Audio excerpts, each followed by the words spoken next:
like we mentioned off the top, everything is sort of under the umbrella of we're all going through this pandemic right now and adapting to it. So curious what KPIs become for everybody, key performance indicators. Jessica, we'll start with you. How do you know, as you're poised to relaunch, as we mentioned, how do you know, what are the indicators that let you know that what you're doing is right, or an indication that what you're doing, you might want to turn the other way?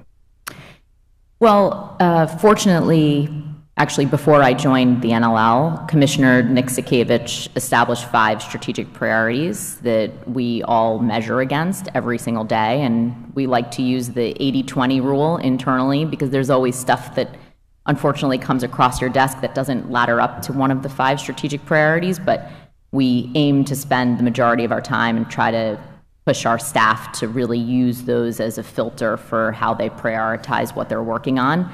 The 5 strategic priorities for us that we measure our success against are ticket sales, commercial partnerships, expansion, our long-term CBA with our players, and these are all of the things that we are looking at every single day. And really over the last 2 years, we've deployed a team services division at the league office, which is modeled after Teambo, for those of you who are familiar with how the NBA operates, which has leveraged a consulting group within the league office to really become subject matter experts on the business of its teams. And I think for most sports leagues, certainly for all of us, your teams are really driving the success of the league.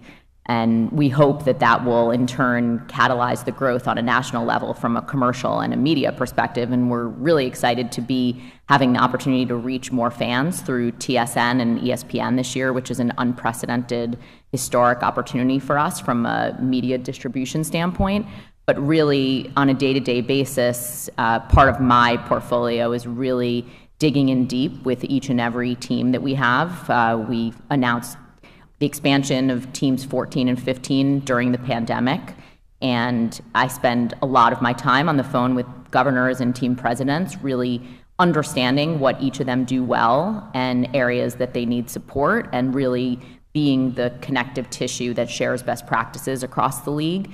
And so we look at trends, we look at averages to make sure that the league as a whole is moving in the right direction, but also really keep a close eye on the teams that are either overperforming or underperforming so that we're able to understand what teams are doing well and where they need support.